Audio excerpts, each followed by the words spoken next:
Marami po mga definition ang tension, but it can be simply defined as pressure. Imbalance, often with psychological indication of emotion. May tension. Ang buhay araw-araw maraming tension. At siguro hindi na kailangan sobrang i-define yan dahil nararanasan ng maraming tao yan parati. In life, it can also be full of stress. Stress can be defined as a physical, chemical, or emotional factor that causes bodily or mental tension. It's a factor that sometimes causes disease. So yan ang buhay, lalong-lalo ang city life, modern life, maraming tension and stress. We must take note that tension and stress are not unique to modern and to urban life. Although maraming pagkakataon in modern and urban life na magkaroon ng tension and stress. Uso na yan nung araw pa. Kahit noong Ice Age, maraming problema noon, nagkakaroon ng cold ice sheets. Even during the Jurassic Age, dinosaurs were stressed among themselves. May mga stress and tension na rin siyempre sila. Sa panahon ng Stone Age, so no, tinatawag ng mga Paleolithic period, animals and rival hunters had tensions among themselves. Trespassers and tribal wars, uso yan at nagbibigay ng stress ng Neolithic period. Kung kayo ay nagsusubscribe sa ganitong mga pagsukat ng panahon. During the Bronze Age, there was a lot of invasion, a lot of wars. And during the Iron Age, imperial wars. Dahil na-imbento na yung mga espada, mga bakal, mga sibat, sobrang daming stress ng mga tao dahil nag-aagaw-agawan ng mga kingdoms. There was always, nearly always, food shortage. Lalo sa mga population centers, that was very stressful. At kung kayo ay nagkataon na slave, that's very stressful because you had no control over your life. At lalong-lalo yung mga mahihirap. During the medieval times, religion was a stressor. Kasi natatakot ka lagi, pwede kang parusahan, walang mga pangangatwiran pagka ikaw ay ipadala sa mga religious wars. Natawag na ipagtatanggol mo ang relihiyon, so people were killing one another. During the Dark Ages, there was a lot of fear and a lot of superstition. Dumaan ang First and Second World Wars, tension, stress. Wala na yatang pwedeng bagong maimbentong tension and stress. Now, what are the positive uses of tension and stress? Tension physically energizes. Halimbawa, yun pong pana, pag hinila mo yun, may tension. Pero pag hindi mo nun hinila, wala namang power yun eh. Hindi man makakapagpalipad yun ng pana. Yung mga gitara, pagka hindi mo naman kinalabit yan at nahila, nagkaroon ng stress, hindi naman tutunog, hindi magkakaroon ng magandang sound. Tension stabilizes. Halimbawa, pag may bato kayong pinagdugtong-dugtong at nagiging arc, sa gitna nun, kailangan may capstone. And this is a very important part of architecture. Because without the capstone, and if these stones are left to relax among themselves, they'll collapse. Kaya pag nakakita kayo ng mga lumang mga building na may mga batong nagkaipon-ipon, sa gitna merong capstone yun na usually parang quarting V. It keeps everything in place. Because of the stress and the tension suffered or experienced by the stones, they remain where they are. Garter. Kung walang stress yung garter nyo, lalaglag yung ginagarteran, matatanggal. Diba? Kaya mabutit may stress. Yung rubber band, kung hindi yan na-i-stretch, and therefore there is stress there and tension, hindi niyan kayang hawakan yung gusto niyong talian niya. So, tension and stress stabilize, they challenge and develop many forms of strengths. Ang pinag-uusapan natin ay hindi lang ganyang uri ng tension and stress, kundi yung mga tension and stress na nararamdaman ng tao, nararamdaman ng kanyang katawan, at siyempre kasunod na mararamdaman ng kanyang isip, ng kanyang emosyon, ng kanyang espiritu. Now, ang sagot ng tension and stress ay rest and recreation. Halimbawa, pag kayong gitara, hinila ninyo, may tension. Pag binawalan nyo yon, luluwag, rest. Laging merong ganun ang buhay. Ang mga bato, pagka mainit ang panahon at lumalamig ang panahon, pagka gabi at araw, lumalaki, lumiliit yan. Kaya yung paa natin, hindi pareho ng size yan sa umaga at hindi size sa tanghali at sa gabi. Dahil lumalaki, lumiliit, nagkakaroon ng tension and stress. Now, what about rest and recreation, especially rest? Rest is defined as freedom from activity or labor. Very physical rest. A state of motionlessness or inactivity when you look at rest from the point of view of physics. Rest can also be tinatawag nating pahinga. Yung pahinga ng tao, yung pahinga ng hayop, yung pahinga ng mga napapagod. What about recreation? It means to create again, to restore, to refresh something that got tired. Someone who was stressed and who was subject to a lot of tension. What are the forms of rest? Common forms of rest: stoppage, and blocking of the source of tension and stress. So, nagbubuhat ka halimbawa ng mabigat na bakal sa gym, that is the tension and stress. Pag binitawan mo yun, that's your rest. Meron kang mabigat na binubuhat, binitawan mo, rest. Meron kang inaakyat na matarik na lugar, huminto ka ng pag-akyat, rest. So tinitigilan natin at pinapatigil ang pagdating ng stress. And what are the uses of rest? To limit tension to capacity. Halimbawa, nakakita siguro kayo mga kapatid ng mga tulay nakalagay load limit 10T o 10 tons.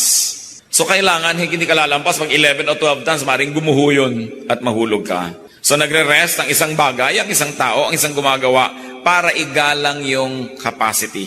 Kaya pinagpapahinga ng Diyos ang tao, 6 days you shall labor, on the 7th you will rest. Kasi siya ang nag-design ng tao. Alam niya na hindi kaya ng tao na magpa-trabaho ng 7 araw sunod-sunod, ng linggo-linggo, buwan-buwan, taon-taon na walang tigil. Bibigay siya at magkakasakit siya o kaya mawawala na siya ng lakas.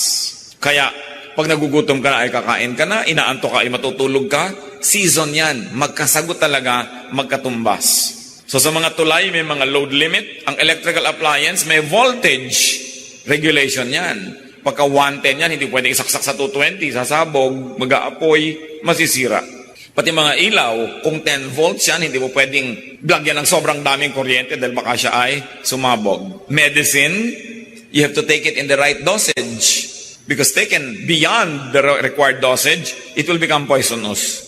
At pati ang exercise, hindi ka basta nag-exercise, tinitingnan ang iyong edad, ang iyong body weight, ang kondisyon ng iyong puso, body situation, blood pressure, sapagkat dapat igalang yung limits. That is the use of rest. Igalang ang limit, ang kakayahan, ang hangganan na kayang dalin. Kaya nakikita niyo po yung mga nababaliw. Pag sobra na ang sunod-sunod na dagok ng tadhana sa kanila, sunod-sunod na mga kalungkutan, kabiguan at walang pahinga, bigla na lang nagkakakanta at nagsasasayaw, nakakalimot sa sarili. That is the coping mechanism of the human body para hindi siya tuluyang sumabog at mawasak. Siya'y nababaliw. Para hindi na niya ngayon indahin ang mga dapat ay iniinda ng mga taong hindi baliw. Kaya yung pagkabaliw ay isa ring blessing. Kung sakaling ang buhay mo'y sobra na at mamamatay ka na sa dami ng lungkot, nababaliw ka ngayon. Kaya nakaka-recover din ang mga nagkakaganito. Kung nagkakaroon sila ng enough rest, enough relaxation. Anong problema nun? Naging sobra ang stress. Naging sobra ang tension.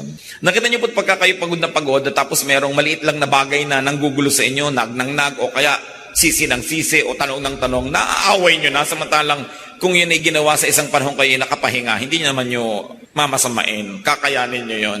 Kaya ginagalang natin yung kalagayan ng tao. Sabi mo, para tinatanong lang kita kung anong ginawa mo maghapon, nagagalit ka na.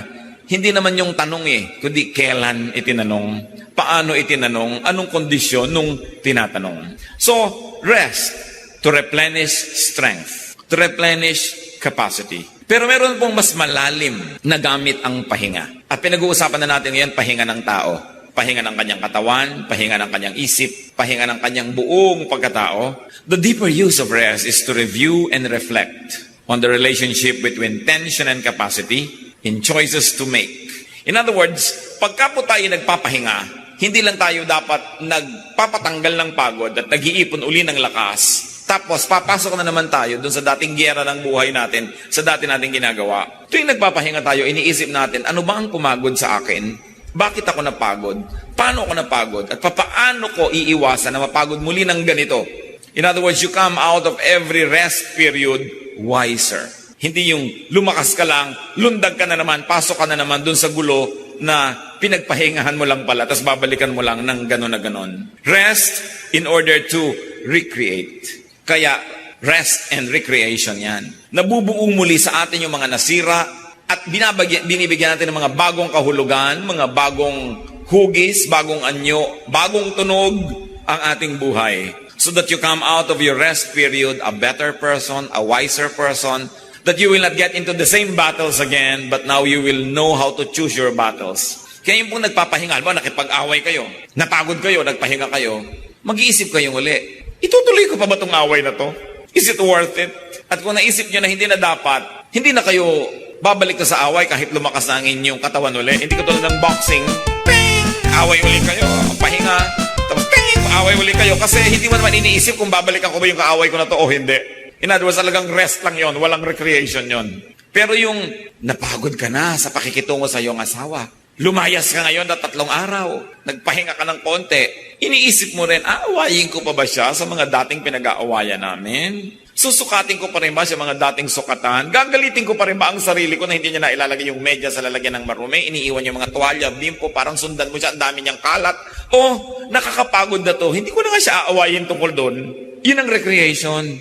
You don't only just rest, but you recreate your situation. So you come back into your life from which you were resting for a while, a much better person. And what is our very positive view about being tired? Tiredness inevitably leads to rest. Kung pagod na kayo sa inyong ugali ng inyong asawa, ugali nyo, pagod na kayo sa kaaaway ninyong magkapatid, pagod na kayo sa pakikipagtunggali ng ganito at ganon, pagod na kayo sa pagtatago-tago ng inyong illegal na negosyo, pagod na kayo sa pagtatago ng inyong immoral na relasyon, magpapahinga ka, pero hindi lang para lumakas ulit, balikan na naman yun ng ganon-ganon din. Repeat lang ang buhay mo, parang carbon copy ng kahapon. You recreate. You say, what is my life all about? Uubusin ko ba talaga ang lakas ko sa ganito? Paulit-ulit, walang asenso. Ang buhay ko paikot-ikot, parang Ferris wheel. Kahit ilang ikot at ikot ang mangyari sa akin, pagbaba ko, nandun pa rin ako. I did not cover new ground. So what is nice about being tired? I wonder what makes you tired now, mga kapatid. Halimbawa, nagiging pagod ba kayo dahil araw-araw nagko-commute kayo mula sa halimbawa ay sa Apalit, Pampanga, patungo sa inyong trabaho? So gumigising kayo ng alas 4 ng umaga, nakakauwi kayo ng alas 12 ng gabi. At araw-araw ginagawa nyo yun, hindi lang kayo natutulog ng konti para gawin nyo, isipin nyo, magbo-boarding house ba ako? O dito na lang ba ako magtatrabaho sa Apalit? Iniiba mo, hindi ka lang nagpapahinga para pasok ka na naman ng pasok sa gulong pinagpahingahan mo lang sandali. Tiredness leads to rest. Rest leads to strengthening, to reflection, to repositioning, to reassessment of your war and your warfare, and then to think, is it worth it? Rest and recreation, retreats, don't mean rest and recharging to go back to the same battle, to the same stress and tensions. Para yung iba, magre-retreat ako. Bakit? Para lumakas-lakas uli ako dahil pagod na ako dito sa aking asawa. Tapos pagkagaling sa retreat, pagbalik, bangayan na naman sila. Nakapagpahinga na ako. Diba? Ready na naman ako. Hindi ganun eh. What is rest and recreation and what is a retreat? It is rest and recharging to change your wars, to change your strategies, to change lives. Dahil pag nagpapahinga ang katawan, kasunod na napapahinga ang emosyon, napapahinga ang isip. Kaya yung pagpapahinga, hindi lang pagpapalakas uli sa ating mga muscles. Pagbubulay-bulay, pagninilay-nilay, pag-iisip-isip, paghuhunos dili, pagbabagong loob. Malalalim na mga salita, pero meron niyang konsepto sa ating kultura. Kaya sinasabi, mag-isip-isip ka, magnilay-nilay. Kaya dapat ang mga bahay nung araw, lahat ng bahay, mayamat mahirap, may silyon. Kasi si silyon ka doon, uugoy-ugoy ka, nakakapag-isip-isip ka. Hindi yung basta-basta na lang mga dalos-dalos at mga nagmamadaling mga pasya. Rest in order to change your approach to life, to the same problems that keep repeating, walang asenso. Rest so that you can change your methods. Rest so that we can change our lifestyles. Now, what are the lessons from tension and stress? Rest and recreation of life. Life is about seasons. Nakakailang tag-araw na ba at tag-ulan kayo ng inyong buhay? Nakakailan na ba kayong gabi at araw? Nakakailang leap year na ba tayo? Kung ikay taga-taping dagat, nakakailang high tide and low tide na yan. Ganyan ang buhay. Seasons. Ecclesiastes 3, 1-8, I will read from the contemporary English version. Everything on earth has its own time and its own season. There is a time for birth and death, planting and reaping, for killing and healing, destroying and building, for crying and laughing, weeping and dancing, for throwing stones and gathering stones, embracing and parting. There is a time for finding and losing, keeping and giving, for tearing and sowing, listening and speaking. There is also a time for love and hate, for war and peace. May panahon ang lahat ng bagay sa mundo. At pag inisa-isa natin yan, sabi, there's a time for birth, which is tension. Paano po ipinapakita isang batang bagong panganak? nakasara ang kamay. Nakasara ang kamay ng batang bagong panganak. May tension. Para bang sinasabi niyang, akin ang lahat, magiging akin ang lahat, aangkinin ko ang lahat. Life begins tensed. And there's a time for death. Ang mga namamatay po, nakabuka lahat ang palad. Wala ka pang makikitang kamay na namatay na kaganyan na may hawak na piso. Kahit hawak-hawak niya nung naghihingalo. At kung pelikula yan, iko-close sa tank, nalaglag yung hawak, patay. So na-realize niya, wala naman pala talaga akong pwedeng hawakan. Wala naman pala talaga akong pwedeng angkinin. So ibibigay ko ng ganyan lahat. So nakikita po natin, tension and relaxation, birth and death. Crying is tension, laughing is relaxation. Kaya sinasabi nila, if you want to relax, laugh. Watch a comedy. Have fun. Meron naman mga lungkot-lungkot na lang sa buhay, pasanaan daigdig, manonood pa ng drama. Iyak-iyak na yun, mugto-mugto ang mata. So lalong na-tense ang tao. There's a time for weeping, tension, and a time for dancing, releasing tension. Nakaka-release ka ng mga toxins sa iyong katawan, papawisan ka, so you release tension. There's a time for keeping a closed fist, which is tension, and giving open fist, relaxation. A time for hate, kaka-tension. A time for love, nakaka-relax. A time for war, tension. A time for peace, relaxation. In other words, sinasabi po ni Solomon, mga kapatid, ang buhay ay ganito, tension and relaxation. Huwag na kayo magtaka, tanggapin nyo yun. Kung napatapat ka ngayon sa tension, di matense ka. Ngayon, bukas, relaxation, mag-relax ka. Ang isa namang napakawala sa lugar, yung panahon para matense, ay relax na relax. Mga padre de familia na wala nang malaman ng pamilya, relax na relax pa. Nakukuha pang manood ng TV. At meron namang dapat mag-relax, bakasyon, tense na tense ang nanay dahil kulang ang tinidor na dala, o may ganito, may ganyan. Hindi nagre-relax, dapat mag-relax. So mali, hindi sila katugma ng rhythm. What is the Bible trying to tell us? Life is about rhythms. Sunrise, sunset, high tide, low tide. Wala kang mapapala kapatid na ipagluksa ang low tide tuwing naglo-low tide. Sa matuwak at hindi, maglo-low tide at mag-high tide, lalo kung taga-Malabon ka. So, huwag mo na lang palungkutin ang buhay mo, mag-adjust ka na lang dahil andun eh. So yun ang sinasabing mag-rest ka and mag-isip-isip, recreate. Bibili ba ako ng bota na hanggang hita, hanggang leeg, o lilipat na lang ako sa antipolo para hindi ako bahain? Pero hindi yan garantiya. Meron tayong elder na nasa antipolo sa ibabaw ng bundok, lumubog ang bahay sa baha. Ganyan ang buhay ng tao. Maraming hiwaga.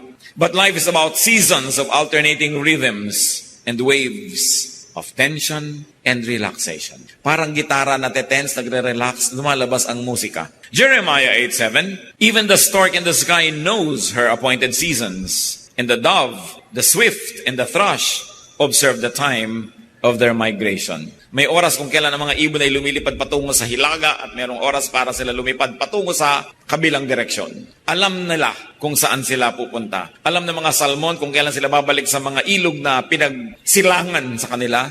Alam nila at sinusundan nila ang panahon. Psalm 104:19-24, the moon marks off the seasons and the sun knows when to go down. You bring darkness, it becomes night, and all the beasts of the forests prowl.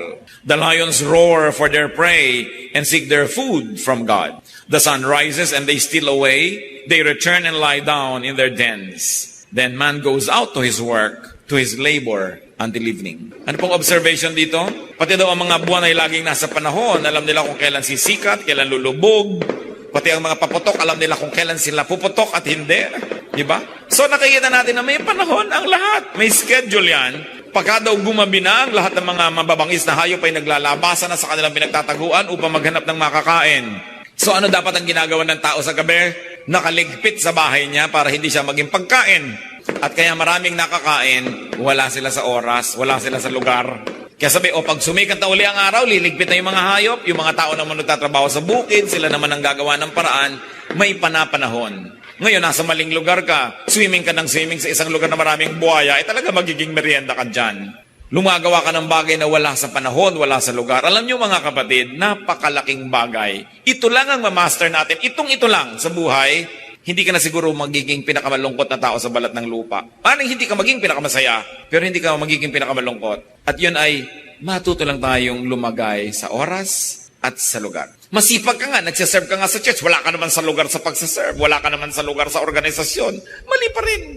Ang sipag-sipag mo nga pero wala ka naman sa lugar. Pinagod mo na ang iyong katawan, nahirapan ka na, nagkasakit ka na, namatay ka na, hindi ka pa rin umasenso. Lugar, panahon. Yan ang batas ng buhay. Ika lang yan. There will be seasons of work and rest. There will be seasons of happiness and sadness. Mga kapatid, pakinggan nyo itong mabuti. There is really no bad season. Walang masamang panahon. There is really no bad time. Kaya sasabihin nila, bad weather. Walang bad weather. Yung kumikidlat-kidlat, nare-recharge ng electrons ang ating atmosphere. It's good for us. Huwag ka lang tamaan, kaya huwag ka magpakalat-kalat. Lumagay ka sa lugar. Namamayong ka pa sa gitna ng bukid, kumikidlat. Talagang malilitsyon ka dyan. Lumagay ka sa lugar. Paligo ka ng paligo. Pagka alam mo may mga earthquake, pwede magkaroon ng tidal wave. Inanod ka na. Wala ka sa lugar. Di ba sinasabi nga, the early bird catches the worm? Just don't be the worm. So sa isang umaga, magpapasya ka, ako may magiging bird, ako may magiging worm. Lumalagay ka sa lugar. Walang bad time. Yung bagyo, nabubunot ang mga punong matatanda at ang gaganda at ang lalaki na, mabuti yun. Alam nyo, good news yun. Doon sa mga buto, doon sa silong ng kanyang mga sanga, na wala ng panahong lumaki dahil nayuyong-yungan sila ng punong kilaki-laki. And nothing grows in the shadow of a big tree. So pag may nabunot na pagkalaki-laking puno, isang araw pa lang naglalabasan na yung mga bagong bunga. So what's bad news there?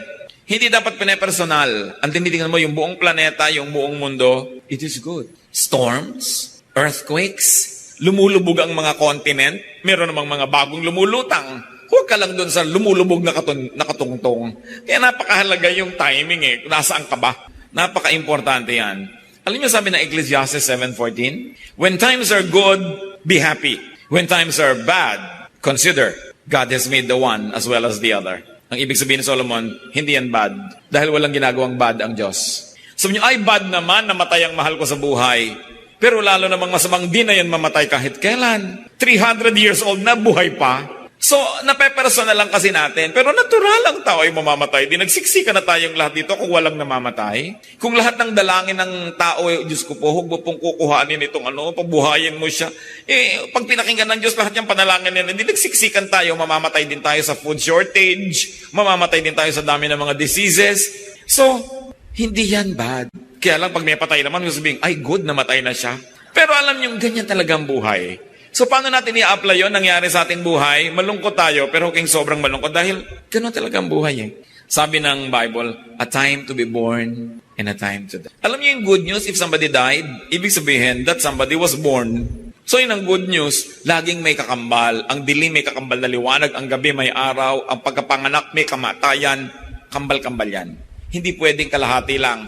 Anong gusto mo sa yoyo kalahati? Hindi yan iikot. May balance.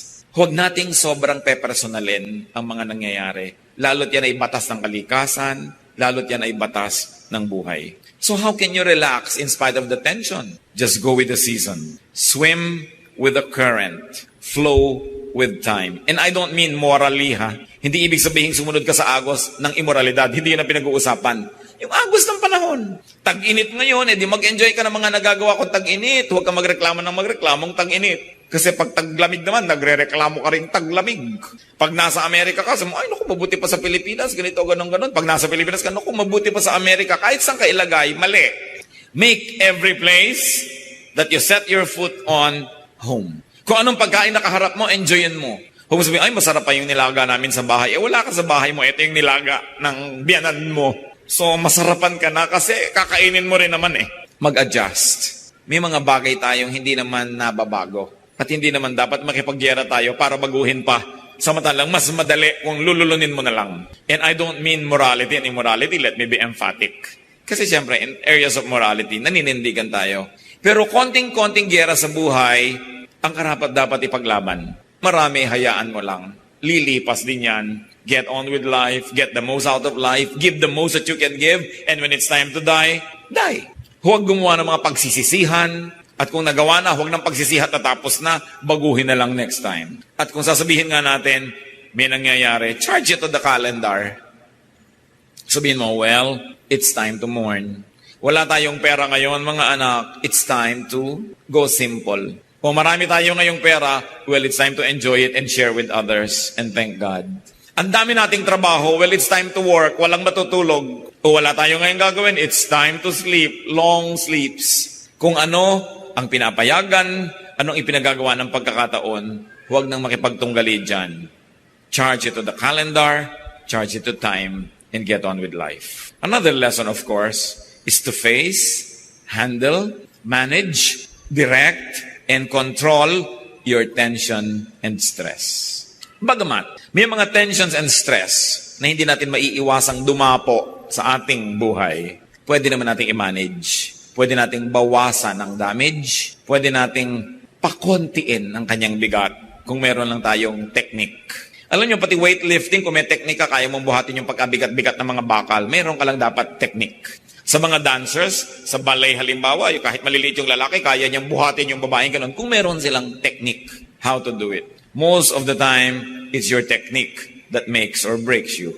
So know, regulate, direct your work and your work days. At dito kilala ang tao na napakatalino, magaling tayong gumawa ng tools to make our work easier and more productive. Very importantly, when it comes to handling stress and tension, know yourself, know your limits.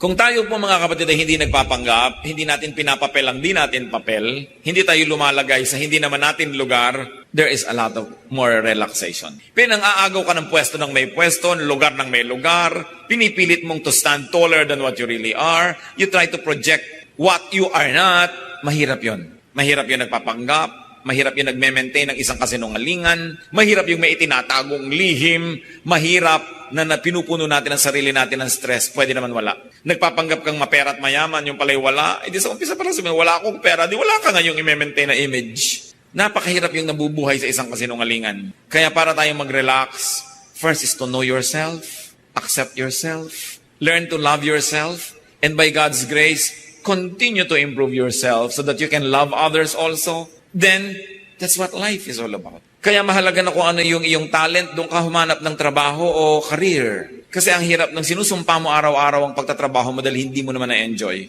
And when you find a work that you enjoy doing, then you will not work for the rest of your life. That will be recreation. Ang mahirap, kahit ang gaan, hindi mo linya sa buhay. Mahirap yon. Pabalik-balik at lagi ko sinasabi, lumugar. Ilagay mo ang sarili mo sa tamang lugar, kilalanin mo ang iyong mga kakulangan at huwag kang magpilit na puno doon. At kung mapupuno mo, sa tamang paraan ay punuin, pero habang wala pa, yan ang buhay, operate within your limits. Nobody is perfect. Psalm 103:14, we are dust. Bagamat meron tayong espiritu ng Diyos sa atin, pero kasama din ang ating kabuuan, ay tayo ay likabok. Psalm 90:12, teach us to number our days aright. Make our days count. To live according to the seasons, according to the dictates of time, and not to go against it. Kung bata ay bata, kung matanda ay matanda. Hindi yung nababaligtad. Work within your limits, respect your capacity, do not be over-ambitious. Well, it's not bad to be ambitious, pero dapat bago ka mag-ambisyon, kilalanin mo ang iyong sarili. Kung talagang tumpak, bagay, at nararapat sa iyo ang iyong inaambisyon sa buhay. Mark 10:38, ito po yung mga sobra mag-ambisyon. Dalawang mga disipulo ng Diyos, ang ambisyon nila ay umupo sa kaliwat kanan ni Jesus, doon sa presidential table sa kalangitan. Isipin yung ambisyon. Sabi ni Lord, you don't know what you're asking. Jesus said, can you drink the cup I drink, or be baptized with the baptism I am baptized with? In other words, sabi ni Jesus, gusto mong umupo sa presidential table na uupan ko? O sige, magpapako ka. Kaya mo. Opo. O sige, mamatay ka. Kaya mo. Opo, kaya-kaya ko mamatay. Tapos nun, mabuhay ka pagkatapos. Ay, hindi ko na yata kaya yun. Ano? So kung hindi mo kaya magpapako, mamatay at mabuhay na muli, huwag kang mag-ambisyon. Kasi para sa akin yun, hindi yun para sa'yo. Alam nyo kung minsan mga tao natetense ang buhay nila, kasi naiinggit sila sa kapwa. Naiinggit sa pinsa na mayaman, naiinggit sa kapatid na maganda, naiinggit doon sa kakilala na gano'n ang posisyon, gano'n ang sweldo, gano'n ang privilege. Pero ang tanong, narating mo ba yung narating niya sa pag-aaral? Narating mo ba yung narating niya sa training? Yung karanasan ba niya ay karanasan mo? Yung talino ba niya ay talino mo? At yung mga sakripisyo ba niyang pinagdaanan, naging sakripisyo mo? Kasi kung hindi, wala kang karapatang hangarin para sa iyo, yung para sa kanya. At yan ang problema ng napakaraming tao, kaya nagkakagulo mga organisasyon mga kumpanya, mga samahang sibiko, maging churches, inaambisyon ng isang maging leader, wala naman siyang karapatan, wala siyang karanasan, at wala siyang ginawang pagtutulo ng dugo, para ma-earn niya yung kanyang posisyon. Ito namang bagong dapo, gusto niya, meron na rin siyang ganon. Hindi bagay. So, sobra ang stress, sobra ang tension. At pag sobra ang tension at stress, may nababaliw. Dahil hindi makaya ng isip niya ang realidad. So, kumbaga, nagtitrip, kumbaga sa fuse, kumbaga sa bombilya ay napupunde. Kasi kinakaya ang di kaya. Kaya napakalaki pong ministry natin mga kapatid, bigyan ng reality check ang ating mga kapatid, ang ating mga magulang, ang ating mga kaibigan, kung ang inaambisyon nila ay hindi bagay at akma sa kanilang realidad. Kaya sasabihin mo, alam mo kapatid, yung inaambisyon mo, meron ka bang karanasan, meron ka bang kasanayan, may edukasyon, meron ka bang ganito at may ganon, genetically, bagay ka ba dyan? Kasi kung hindi, ibahin mong ambisyon mo, huwag mong kopyahin tong taong to. Sabi nga ni Shakespeare, desiring this man's art or that man's scope with what I most enjoy, contented least. Sabi, ang saya-saya ko na dito sa kanya, hindi pa siya kontento doon kasi ang laki-laki ng mundo niya. Pero baka naman malaki yung utak niya, kaya malaki yung mundo niya. Ngayon, pag meron po tayong mga kasama, kamag-anak, kaibigan na nag-aambisyon, naiinggit, gusto niyang kopyahin yung iba, tapos hindi natin siya binibigyan ng reality check, hindi natin siya sabing, huwag mong kamainggit doon kasi magkaiba naman kayo eh. Sabi nga ni Jesus, can you drink the cup I drink? Kung hindi mo kaya yun at hindi ikaw ang ganun, huwag mong ambisyonin para hindi ka mabaliw, para hindi ka sumabog. Ngayon, akala natin isang pag-ibig yung mali ang gusto ng tao, mali ang kanyang lugar, mali ang timing, tapos accept ka ng accept sa kanya, love ka ng love sa kanya, chuchuwa ka, chuwari-wari-wa, sige, sis bumba, ikaw yung cheering squad. Actually, ikaw nagpapahamak sa kanya dahil darating ang panahon na maniniwala siya pati sa yung mga pagbubuyo at mga pagtulak, tapos yung pala hindi niya kaya, you are a partner in crime. Kaya dapat sinecheck natin ang mga kapatid na, huwag mo ambisyonin yan. Yung meron kang kapatid, talaga ambisyon niya maging Miss Universe, pero kapatid, kahit binibining kangkungan, huwag mo nang isama sa mga pangarap mo. Diba? Kasi hindi talaga bagay. Bakit hindi mo subukang maging iba naman? Halimbawa, maging first honor, maging fastest reader in the world. Pero huwag mo ambisyonin maging Miss Universe dahil hindi ka pang dyan. Pero sabi, oo nga, bagay na bagay sa'yo, bagay na bagay sa'yo. Tapos isusuong mo siya na sumali para lang matalo. Alam niyo bakit ko ito sinasabi to? Many of us are guilty of this. Hindi natin itinutuwid, lalo't anak natin, lalo't mahal natin sa buhay. Hindi natin sabing reality check. Sometimes we like to be popular. Gusto natin masabing tayo taga-encourage. Pero ine-encourage mo dahil may posibilidad. Hindi yung nakatungtong ka sa isang sinungalingan, hindi naman sustainable. Kaya sabi doon, can you drink the cup I drink? And be baptized with the baptism I am baptized with. Kung hindi ka willing na magpasa ng krus, umakyat sa Golgota, magpapako, mamatay at mabuhay na muli, huwag mong ambisyonin ang karangalan na para kay Jesus. At sa ating mga tao, kung hindi mo kayang gawin ang ginagawa ng iyong kapwa, huwag mong ambisyonin ang kanyang karangalan. Sa kanya yon, hindi yung para sa'yo. Meron kang para sa'yo kung magiging realistic lang ang pagtingin mo sa iyong buhay. Matthew 9:29, Jesus said, according to your faith, will it be done to you. Kung anong kaya mong tanggapin, yon ang ibibigay sa'yo. Malakas ang pananalig mo o matatanggap mo yung hinihingi mo. Maliit ang iyong pananalig, hindi mo yun matatanggap. Kung ano ang iyong kapasidad, yon ang iyong tatanggapin. Hindi natin pwedeng sabihin na ba't siya ang dami-dami niyang tubig, tapos ako isang patak lang. Tansan ka lang kasi, puno ka na sa isang patak. Kaya mo ba magdala ng 5 galon? Hindi. Dahil hindi ka naman balde. So, kilalanin mo yung sarili. Kasi pag nakilala natin ang sarili na maliit tayo sa isang bagay, makikita nating malaki tayo sa ibang bagay. Dapat lang realistic. Luke 14:28-30. Suppose one of you wants to build a tower. Will he not first sit down and estimate the cost to see if he has enough money to complete it? For if he lays the foundation is not able to finish it, everyone who sees it will ridicule him, saying, this fellow began to build and was not able to finish. So, hindi ba, bago ka man magpagawa ng anuman, titingnan mo muna kung kaya mong tapusin. Tuusin mo muna kung kaya mo. Ngayon, kung hindi mo kayang tapusin, titigil ka rin lang sa gitna.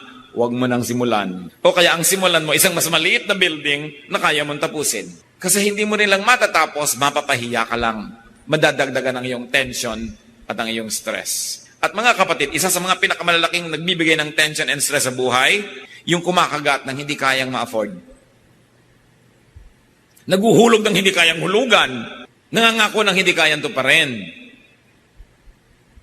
Standing taller than what they are. So sabi, ayaw mo ng tension and stress, huwag kang umimbento ng problema. Operate within your limits. Respect your capacity. And then when it comes to rest, What's important?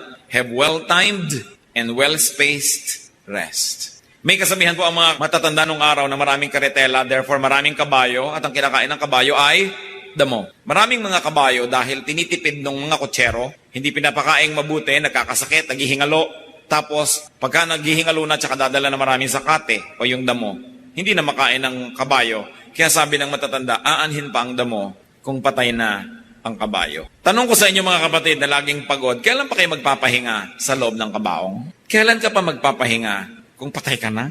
Kailangan binibigyan natin ng priority ang pahinga. Kahit tayo merong deadline, mabuti na hindi mo nabit ang deadline kaysa ikaw na dead. Lagi ka na stressed, maraming umaasa sa'yo, marami kang pangarap, pero huwag mong papayagan na hindi mo i-match yung ginagawa mo sa capacity mo. Kasi bibigay ka rin. Exodus 31:15, utos ng Diyos, for 6 days, work is to be done, but the 7th day is a Sabbath of rest, holy to the Lord.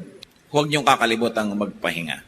Bagamat maraming tao, dapat ay pagtrabahuhin dahil ang nalimutan niya magtrabaho, puro pahinga ang inatupag. Pero yung sobrang sisipag din, hindi yan virtue. Dapat nagpapahinga ang tao. Diyos na ang nagtakda. Siya ang designer natin. Alam niya kung hanggang saan ang kaya.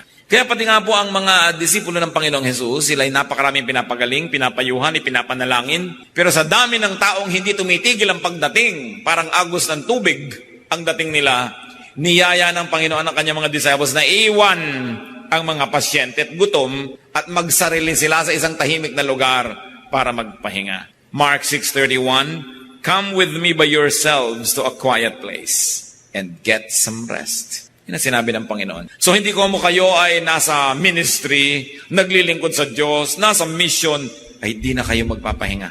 Ang Panginoong Hesus ay napakabuti, ang ating Diyos sa langit, ang Ama ay napakabuti, itinuturo ang pagpapahinga. Si Elijah, isang propeta na super prophet, napakarami niyang nagawa dahil binigyan ng Diyos ng kapangyarihan. Pero dumating ang panahon, gusto na rin niyang mamatay kasi nasobrahan ng pagod. 1 Kings 19:4-5 and 7-8, he came to a broom tree, sat down under it, and prayed that he might die. I have had enough, Lord, he said. Take my life. I am no better than my ancestors. Then he lay down under the tree and fell asleep. The angel of the Lord came back a second time and touched him and said, get up and eat, for the journey is too much for you. So he got up and ate and drank. Strengthened by that food, he traveled 40 days and 40 nights until he reached Horeb, the mountain of God. So itong propetang ito sobrang napagod sa spiritual warfare niya with the priests of Baal and with the wicked queen Jezebel, to the point that he ran and ran and ran and escaped and he was full of fear. Itong propeta na puno ng takot, natakot siya kay Jezebel, yung reyna. Pinapapatay kasi yung mga prophet. Sabi niya sa Diyos, unahan na natin si Jezebel, patayin niyo na ako, ayoko na, pagod na ako. At sa pagod, nakatulog siya. Naglagay ang anghel ng pitchel ng inumin at naglagay doon ng makakain niya. Nung magising, ginising siya at pinakain. Nakatulog siyang uli. Pinatulog naman, tapos nilagyan uli ng pagkain, ginising na naman, pinakain. Sabi, kulang ka sa pahinga, kulang ka sa pagkain, kulang ka sa inumin. At nung nakapagpahinga, nakakain, nakainom, hindi na niya uli gustong mamatay. And he traveled 40 days and 40 nights. Listen here, brothers and sisters. Kung meron sa atin, and I hope wala, na kung minsan naisipan nyo magpakamatay, kulang lang kayo sa pahinga. Magtigil-tigil kayo. Magpahinga ka. Ipangutang mo para ka makapagpahinga. Kesa ipangutang ang iyong ataol. Magbakasyon. Lumayo sa problema. Manahimik. Mag-isip-isip. Mag-recreate. And go back into your old world a changed person with a new strategy, a new method, a new hope, and you can walk another 40 days and 40 nights. Pagka gusto nyo ng sumuko, gusto nyo tumalon mula sa building, lastasin ang inyong pulso, o di kaya lumunok kayo ng lason na expired. Pag nagdadramang bukid kayo, awang-awa kayo sa sarili ninyo, parang aping-api kayo sa mundo, kulang lang kayo sa pahinga. Magpahinga. Kaya mahalaga mga kapatid, bigyan naman natin ng pahinga ang ating kapwa. Kung may nanay kayo na pagod na, agawin niyo naman sa kanya ang trabaho. Agawin niyo lahat ng mga chores, mga 1 linggo, 2 linggo. Pagpahingahin siya. Meron kayong mga kamag-anak na naaasahan. Laging siya na lang ang taya sa gastusan. Lagi na lang siya ang nagbabayad ng lahat-lahat. Pagpahingahin naman. Kahit huwag kayong gumasta, kumain na lang kayo ng crackers. ng mga 3 linggo, matigil man lang siya ng kagagasto sa inyo, pagpahingahin ninyo kesa naman isipin gustuhing mamatay ng inyong mga mahal sa buhay. Kailangan pinagpapahinga natin ating kapwa. Hindi ko muna sasandalan nyo, lagi na lang kayong sasandal. Remember, night and day, di ba? Kaya kailangan minsan kayong sumasandal, minsan kayong sinasandalan. Minsan tayong umaasa, minsan tayong naaasahan. Mahirap naman kasi sa marami sa atin pagka nakasandal na, talagang hihiga pa. At ayaw nang bumangon. Nahirati na lagi na lang siyang pabigat. At kung kayo naman yung nabibigatan at hindi nagkukusa yung nakasandal sa inyo, oy, tumayo tayo kaya nga muna at magpapahinga lang ako. Para naman may masandalan ka uli kung nakapahinga na ako. It is important in life. Get away from your stress, from your tension. So rest to stop the tension and the stress. Rest to recover strength. Rest to reflect on your life, on your work, on your war, and on your warfare. Many fears are born of fatigue and imaginings. Kaya mga taong pagod, matatakotin din. Napakaraming kinakatakutan, natatakot baka magyera, baka maubos ang tubig sa planeta, baka mag-global warming. Lahat na kinatakutan, pagod kasi. Pero pagka naman nakapagpahinga na, naku, nakikita na yung dumadaang gwapo, nai-inlove na, nalilimutan na ang global warming, no? Kasi nagkakaroon ng pahinga eh. Importante yon. Recreate and rest to recreate. Psalm 1:1-2, Blessed is the man whose delight is in the law, and on his law he meditates day and night. You want to keep your balance? You don't want to lose your bearings? Meditate on the Word of God day and night. Diyan natin makikita ang mga sagot sa ating mga tanong. O diyan tayo matututo ng mga dapat itinatanong sa buhay para malaman natin yung mga hindi naman dapat ang ipinagtatatanong at walang katuturan. Pinagtatatanong pa. Meditate on the Word of God. Magpahinga. At hindi po lahat ng paghiga ay tinutulog. Kasi kung minsan yung nakahiga ka, rested na rested ang iyong body, umaangat ang iyong level of consciousness to the point that you can get to a spiritual dimension, that you can commune with God. Psalm 63:6, sabi ni David, On my bed I remember you. I think of you through the watches of the night. Sa lahat ng oras ng gabi't bahagi ng gabi hanggang ang umaga, ikaw ang aking pinag-iisipan. Ibig sabihin gising siya. Merong portion, that very thin moment and line between being awake and being asleep that makes a spiritual communion more meaningful. And you should know that dreams and visions come through sleep. Kung minsan ang guidance pa lang kailangan mo sa Panginoon, ibibigay niya sa mga pahimakas, sa mga panaginip. Alam nyo, napakaraming taong kinausap ng Diyos sa panaginip. Imposible bang kausapin kayo? Kaya lang, ang nananaginip ay yung hindi sobrang lalim ang tulog. Pag sobrang pagod ka rin, mahirap nang managinip pa. Kaya dapat din, hindi pinapagod sobra ang sarili. Daniel 7:1, Daniel had a dream, and visions passed through his mind as he was lying on his bed. Meron ang tinatawag na twilight zone, na half awake, half asleep. And you should give yourself that kind of time. Hindi yung panood ka ng panood ng video, nakakatatlong palit na ng video hanggang hindi talaga nagdidikit ang mata mo, hindi mo papatayin at di ka matutulog. Wala ka ng panahon mag-vision noon. Wala ka ng panahon mag-dream. That's why we've got to give ourselves the space so that God can talk with us. You have to plan, protect, even beautify your rest, your sleep. Mga kapatid, baka naman ilang buwan, ilang taon nyo nang ginagamit yung una ninyo na ubod ng laki o ubod ng liit. Mano ba naman bumili kayo ng perfect unan? Yung una na bagay sa inyong leeg, sa inyong mukha, yung curvature ng inyong likod ay tamang-tama. Ang matalinong tao, matapos siyang mag-invest sa necessity ng pagkain, mag-i-invest siya sa good bed. Baka naman yung kama nyo, ang mga paa na ay lata ng floor wax. Nakalundo na yung likod, tinutusok lang kayo ng mga spring at kung ano-ano. Tapos kung saan-saan kayo nag-uubos ng pera, magandang cellphone at kung ano-ano. Samantalang yung kama, sabi nga ng advertisement noon, I want 1/3 of your life. Because normally you spend 8 hours on your bed. That is 1/3 of 24 hours. It's 1/3 of your life. So if you live to be 60, 20 of those years, you were in bed. Bakit nyo hindi gandahan ang kama nyo? Hindi nyo gandahan ang inyong kwarto? Hindi yung paghiga mo, may kawali sa likod. Ba't may kawali dito sa likod ko? May sapatos, mayroong thumbtacks, nandun na lahat. No? Kung matalino ang tao at meron naman siyang gagastahin, aayusin niya ang kanyang higaan, ang kanyang bedsheet, ang kanyang kama. Kasi sa pagtulog ay maaari siyang managinip at makatagpo niya ang Diyos.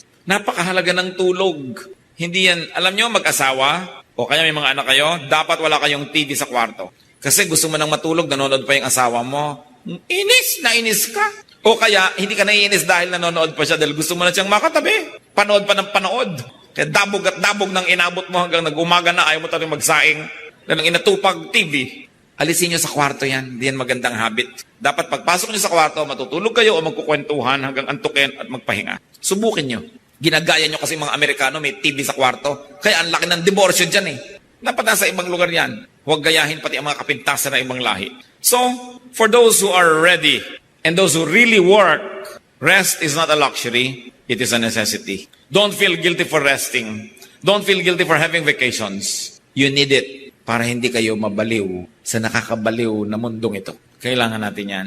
And very importantly, when other people are trying to rest, do not spoil other people's rest, their relaxation, and their vacation. And one of the worst things that you can do when you're on vacation with your workmates is to talk about work while you are on vacation.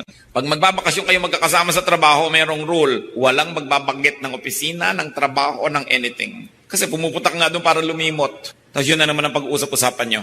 At kung atin kayo ng retreat, church retreat, kung ano-ano mga retreat, lahat ng gamit yung mga kapatid, hindi naman to mahal, kaya nyong manahe o magpagawa sa mga modista, magpagawa kayo ng mga telang supot. Para hindi lalagyan nyo, hinahanap nyo yung inyong mga gamit, nasa plastic, lak, lak, lak, lak, lak, lak, lak, lak, lak. Buong gabi naririnig mo na may plastic na parang chicharon at may kinakapa-kapa siya, hinahanap niyo yung kung ano niya, di ka na makatulog pa. Be considerate. Self-respecting people have cloth bags. Especially when you have to sleep with other people in the same room. Huwag kayong gagamit ng grocery bag. Kinakapa-kapan niyo yung arperdible doon sa loob. Bakit hindi mo... At napakalakas niyang paggabi. Napansin niyo na ba? Kahit sa kapitbahay, madidinig mo yung pagkapakapa niya eh. Be considerate when people sleep. May mga tao hindi marunong magbukas o magsara ng pinto. Blag, blag, blag. Doon mo malalaman kung sibilisado. Tao ba? Kasi di ba ang doorknob na pipihit, pag may natutulog mga kapatid, pipihitin mo, at saka mo hihilahin ang pinto, at saka mo papawalan. Hindi yung naglalaban ng kayo ng pinto, blag, blag, blag, blag.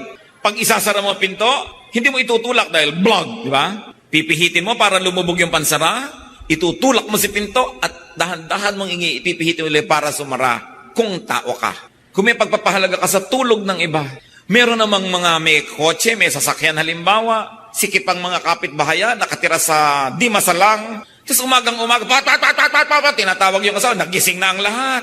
Terrible. May makikinig ng radyo, parang gusto niyang buong kapitbahayan isama niya sa kang pakikinig. Kung ano yung teritoryo niyo mga kapatid, hanggang doon lang dapat ang sound niyo. Dapat lumalabas sa kabila.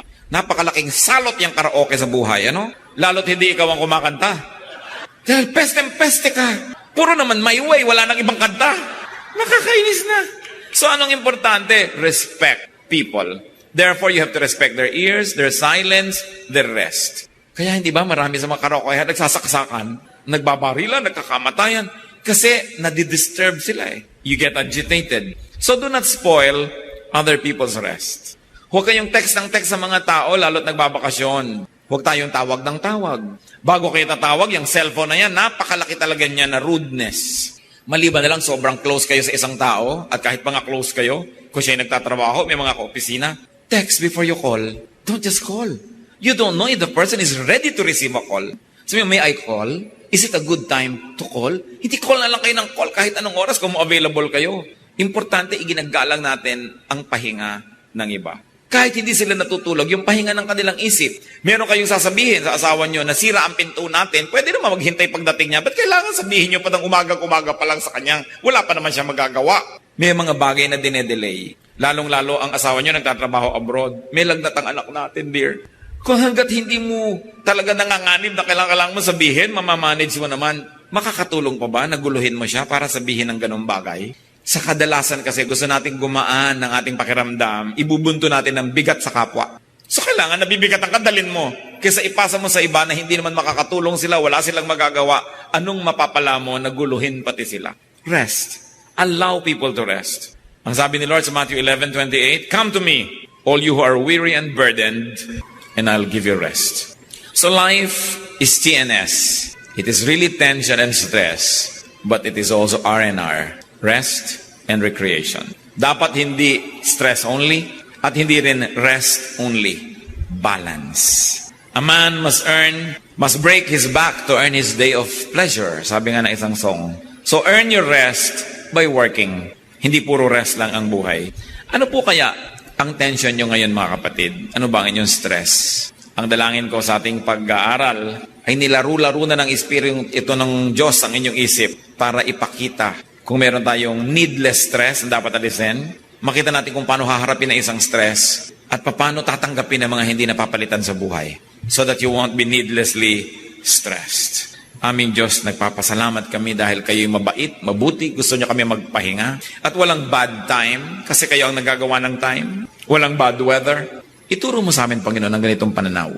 Makita namin kayo sa likod ng lahat ng bagay, maging mga bagay na hindi namin laging gusto, pero minabutin nyo sa inyong walang hanggang karunungan na maging bahagi ng buhay ng tao.